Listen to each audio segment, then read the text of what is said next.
Had my first Celsius for the first time the other day. I gotta admit, after a couple sips, it was fine. But after that, I was literally convinced I was about to die. Straight up. Check it. Had a Celsius for the friggin' first time. I was convinced that I was gonna die. The first couple sips, I was fine. Sip 5, 6, oh damn, that shit is fire. Chugged the rest of the fucking can. Then I read that shit and found out it had 200 milligrams of caffeine, chlorine, taurine. I don't even know what the fuck that shit mean. So then I started chilling out, sitting at work. I felt my booty hole and my heart start to twerk. Yeah, baby girl, you know what's going on. My heart was going on, and I was super scared. I was standing there, but felt like I was levitating in the air. Oh yeah. Oh yeah, yeah, yeah. Then it started right here and moved down there, right in my derriere, where my booty is. You know what? For this track, I'm gonna let my booty hole sing. Booty hole, check it. Oh, I drank some Celsius. Now I'm gonna die in this bitch. Belly going crazy. Damn booty hole. Yeah, yeah, yeah. Keep going. Yeah, I got my booty hole working tonight. Had to drink the Celsius at work, right? Now you're all sick, you scared of the wind. Oh God, I gotta take a poopy again. Damn, B-ho, you killing it, dog. Too much worry. Felt like he was gonna die. Damn, booty hole, you sing so beautiful. I'm about to fucking cry. Yeah, I'm gonna get right into it. I tried a Celsius for the first time. Probably one of the worst experiences of my entire life. 200 milligrams of caffeine. I've never felt like I was going to die from a heart attack and diarrhea at the same time. I felt this big, like, lightning bolt in my pelvic floor, but it feels like you're getting shocked in your anus. Now I'm afraid of all energy drinks. It's almost like if you're like on schneef. Like if you're schneefed up and you go out to a bar, like everyone could tell you're on schneef. Like you trying so hard to hide that you're not on schneef. That's what it was like with this friggin' Celsius at work. Will I ever try Celsius again? Fuck no. Unless they like sponsor me or something and I'll figure it out. Write the check. Daddy wants a check. If you're going to make me have a heart attack and poop my pants, you got to pay me. That's just 100% of the deal. You know?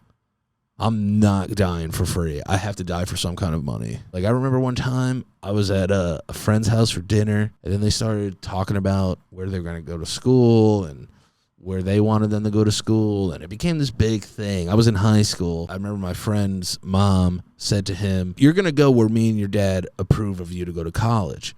And he said back, he goes, "I'm going to go wherever I want to go to school, bitch." They were what? It was so shocking that I didn't even look at him. I looked at her. I was like, "Are you going to do something about this?" We all had weird friends. I remember one time I was in 3rd grade and I went to a friend's house and the mom would sit on the computer and play like chess and Minesweeper all day. She wore like a wrist brace, like when she used the mouse. I was like, oh, there's problems here. If you have to wear protective gear to use the computer, might have to put the computer down. Your mom's gonna fight through carpal tunnel with a wrist brace to beat the sweep? We went over to the house and we literally made dinner for ourselves and we just sat there while she played Minesweeper on the computer. So I was like, yo, let's go check on your mom and like see if she wants anything. And we checked and she was just sleeping in the chair like this. We thought she was dead. When I was a kid, everybody thought I was a girl. And that's fine. That's fine. It's fine. But, you know, after a while, you're like, hey, man, I'm not a girl. I'm a boy. And they were like, yeah, right. You're not a boy. You're not a boy. And I was like, you know what? There's only one way I could prove this. There's only one way to prove you're a boy, not a girl. You know what that is? Pull your pee-pee out. Frente de todo el mundo, in front of everybody, man. I took my BB out. There were like 15 people there. There were moms there. Just whipped that thing out. Remember the first time I ever kissed a girl, my eyes were open, and then she opened her eyes, and then I remember we were kissing, but we were also staring into each other's eyes. Is that normal? When I was in high school, I kind of like to keep my eyes open. I kind of like to see what's going on. You know? I want to see what's going on. It was awesome, dude. Make out with the shower a little bit. Not the actual shower, like the shower wall. Oh, that was my first girlfriend, the shower wall. That's where you practice. You know you did it. You know you did it too. You know you did it. A little bit of that. I used to do a whole bunch of weird stuff as a kid. I remember one time I was taking a pee, and the cat peed like at the same time, simultaneous, into the litter box. And I remember I must have been like 5 or 6 years old, and I was like, I want to do that. I stopped my pee mid-pee and just shuffled over to the litter box and peed in the litter box. But there's a difference between cat pee and human pee. We pee a lot. Cats don't pee that much. So I remember my dad came home and was like, oh, like, who got water in the litter box? I remember just being like, oh, yeah, I dropped some orange juice in there. But it wasn't orange juice. It was my piss-nass. I pooped in the litter box, too, as a kid. I feel like every kid's pooped in the litter box, though, right? Nah? Yeah? You know? So I've lost a little bit of weight. Not as much as I want to, but I'm trying to get to that point where I'm comfortable in my own skin. Let's say I'm comfortable in my own skin, but it's weird, Like sometimes I'll walk by the mirror and I'll be like, "Damn, you look good today." And then like a minute later, I'll walk by the same mirror and be like, "You're a fucking pig." It disgusts me, make me sick. The weird thing about losing weight is like you got to go get like all new pants because your waist shrinks or whatever. So I'm like, all right, I'm in this place. I'm in H&M pants. I wasn't sure about them. I'm putting them on, and I asked one of the employees. I was like, "Hey, what do you think? What do you think?" I was like, "What do you think? What do you think?" There was a split second where the guy said, and right then I knew. I said, "This guy's calling me fat." Oh, wait, I might have to fart. I don't know if I want to fart on the camera though. No, I don't want to fart. Nah, maybe. All right. Okay. The older I get more into pens. That's when I knew I was getting old. I started liking pens. I don't know shit about pens, but I feel like old people love pens. Old people always have pens. If you go up to an old person, you're like, "Yo, do you have a pen?" They have a pen. My dad texts with one finger, dude. That shit drives me bananas. I'm like, "Dad, you have more than one finger, dude. Stop texting with one thing. You got multiple things.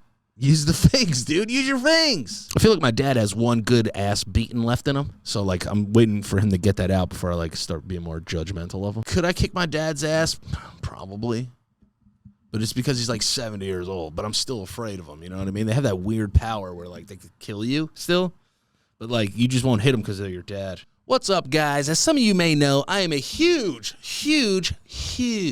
sports fan.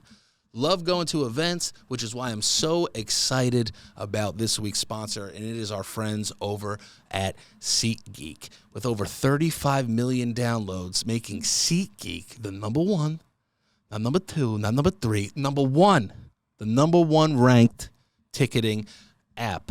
And guess what? It's super easy to use. I'm going on my SeatGeek app right now.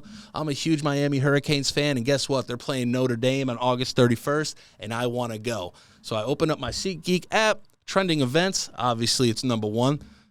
Right here, it's going to pull up your seats. And the great thing about SeatGeek is that they got your back, okay? So their tickets are rated on a scale of 1 to 10, so you know you're getting a good deal. So look for the green dots. Green means good. Red means bad. Plus, every ticket is backed by their buyer guarantee. So get those plans out of the group chat this fall and use code Lopsided10. That's LOPSIDED10. Yeah, I know how to spell. LOPSIDED10, Lopsided10 for 10% off your SeatGeek tickets. That's 10% off your tickets with promo code Lopsided10. Make sure you click the link in the description to download the app and have the code automatically added to your account so you can use it later. And I just want to say thank you so much, SeatGeek, for being this week's sponsor. Yeah, no, I'm recording. I'm literally recording right now. I have a question. Yeah, what's Here's up? my question. I don't know if it's the angle, but your hair looks like George Washington's when he was a statue. You know what I mean? Yeah, 7 nuts ago, bitch. That was Abraham Lincoln. No, it wasn't. Oh, yeah, that was. He had a beard and he did that thing. Can I say something in confidence? Mm-hmm. I'm in Connecticut right now at a child's baseball game, and I've been drinking rosé the entire time. Oh, my God. How bad do you just want to go on the mound and let it rip? Dude, I was trying to tell these kids, like, if I get up there, I'll fucking send one to space. You think little Tommy's good, dude? Wait till I get in there and fucking blast one. That's the boss, man. All right, so this is a segment I love on this show is where I, catfish you guys into think you're talking to me on Instagram, but it's just to get content for the show. And you tell me private stories, and then I, tell them for the public to consume. My roommate was dead for almost 24 hours before I realized he was dead. Sorry about your friend, but that's a crazy run-on sentence. I was even talking to him, but he didn't respond, so I just figured he was sleeping, but he was on the floor. And then there's 3 laughing emojis. Bro, if anyone died in my house and I was talking to them for 24 hours, hey, buddy, if someone doesn't respond to you, I'm going to be like I would be so, like, they're mad at me. I'd be like, oh, my God, he's pissed off at me, dude. And the whole time he's just fucking dead. I'd be like, oh, my God. That's why he was being mean to me, because he was dead. That's why he's mean. Like, I would be so self-centered that I would care more about that he wasn't mad at me more than him being dead. I'd be like, oh, phew, I thought he was pissed at me, and he's dead, though. I lived behind some woods, and there was a kid in the neighborhood who when he hit puberty, used to go back there and rub his dick against the trees. Don't hate that one. Don't hate it. I'd also be a hypocrite to say that I'm not guilty of rubbing my schlongdong on some inanimate objects. In my middle school, there was like an alcove area in the corner. Sometimes I'd rest my peen on it. Sometimes, not all the times. Not because it was sexual, it's because it felt safe. You listen, when you're in high school or middle school, every once in a while you get a random bee, get a random bone. You know what I mean? I would get a random bone and I would tuck it into my belt loop and press it up against my desk. I might do it right now. Again, not because it's sexual, it's because it's safe. I felt safe. I felt like everything was going to be okay. You guys remember that little area where you would like get a ride home or drive to school or whatever, and there was that little area, little speed bump area, you drive over and you get that small feeling in your fucking Jennies? Miss those. I want to go back to old ones because I remember them. Like they're core memories for me. Like I can remember there's an exit at Yonkers Avenue in New York. I miss it so much. I used to fly by that thing going to pick up my mom from work, and I would just go, ah. I really miss those bumps in the road where my wiener would feel fantastic. I really do. I used to watch my parents sleep. I was that demon child. I loved watching my parents sleep. It was almost a game. Because my mom was one of those people, if you played the drums, she could sleep through it. But if you just went, duh, she'd be like, ah! She'd wake up. Like, the smallest of sounds would wake my mom up. Not loud ones. Super weird. I don't know why she's like that. Probably something from her childhood. I used to, walk in there and, try to, steal a cigarette from, my mom's pack of cigarettes. And I would just go. She'd be like, Danny? What do you say to a parent when you're in the room while they're sleeping? What can you say to them? I was like, yeah, I was checking the utility bill. What am I going to tell them? Because, there's sometimes, I'll walk around and I'll see, my dog sleeping. I'll be like, oh. It's weird. It's, normalized for dogs. But, watching a human sleep is fucking soupy crazy. I stuck a tooth I lost as a kid in my ear. And it got stuck, and I didn't tell anyone. It stayed there for probably months until someone noticed. There's so much here. One, I've never thought that a tooth fell out of my mouth. I go, you know where I'm going to put this? In my ear. A couple months later, you're just chilling, and you're like, hey, what's up? Is that a tooth in your ear? Yeah, what's up? Yeah, I don't mean to invade your privacy, but is that a tooth in your ear, dog? That tooth in your ear? How did it stay in there? Did it mold into your fucking skin and actually become a tooth in your ear? Speaking of ears, you ever have those moments where earwax rolls out of your ear and you feel it? It's I'm like, oh shit. I'm like, what the fuck was that? I always think it's a spider, but just a big fucking block of earwax. What the fuck is earwax? How does our body produce that? Our body produces so much stuff. Here are the things the body produces, right? Saliva. Poop. Pee. Jizz. I said poop, blood, boogers, earwax, sweat, what else? Spinal fluid. So many fluids in us. So many fluids. So many fluids in a dude. So many fluids inside of a dude, man. It's crazy to think about. Your body can produce so many fluids. You know what bothers me too is you can cut your fingernails and they grow back, cut hair and it grows back, right? But why can't I cut my finger off and have that grow back? Pisses me off. Why can't I cut my own finger off and have it grow back? I want that. But I think I just refuse to talk about anything serious anymore. I'm just done. I don't want to talk about serious stuff. I don't care. I don't care anymore. I just feel like my opinion, to get my opinion across, it's takes too much work now, and it's just too much, and I'm trying to talk, and they're trying to talk, and I'm trying to get mine out, he's trying to get his out. Pause. you know, resume. But for real, like, I can't get it out. Like, it sticks too much out of me. I don't have enough mental bandwidth for it. You know what I mean? It drives me nuts. Went and bought dog food for my dogs the other day. When did dog food start costing $6,000? It's getting down to the point where it's between them eating and me eating. That's how expensive it is. I'm like, yo, you guys are going to have to hold out for a little bit. Like, I got to get this Taco Bell. Taco Bell, outrageously amazing. I forgot how good Taco Bell was, and then I had a Gordita Supreme or whatever, Crunch Wrap Supreme. Holy fuck. Crunch Wrap Supreme? Extra seasoned beef? Extra sour cream? Extra nacho cheese? Yeah, because Taco Bell is like the delicacy of fast foods. There's like McDonald's in a pinch, Burger King, whatever. Taco Bell feels like a special occasion. To get Taco Bell, it's got to be a special occasion. It's got to be. It's got to be. It's got to be. It's got to be a special occasion for me to go to Taco Bell. It just has to be. Was convinced for several years as a child that there was an evil clown living in my room that only I could hear. Turns out the previous owner of the house was a collector of clowns who inevitably died due to murder, but was haunting the house.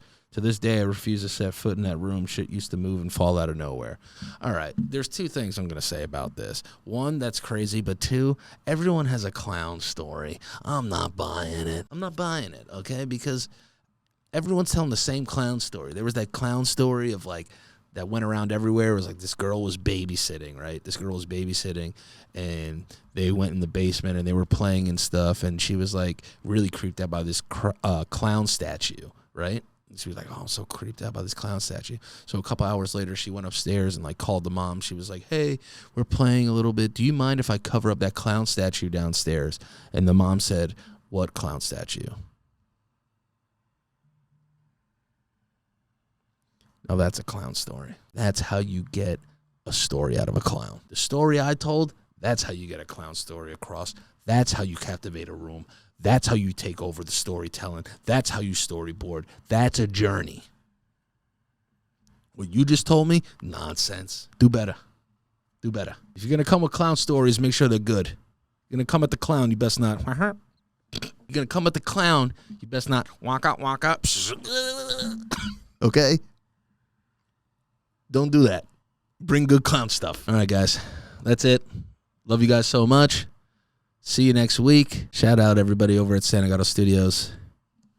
Like, subscribe, share it with your friends. Let people know that we're back, baby. Love you guys. See you next week. Peace.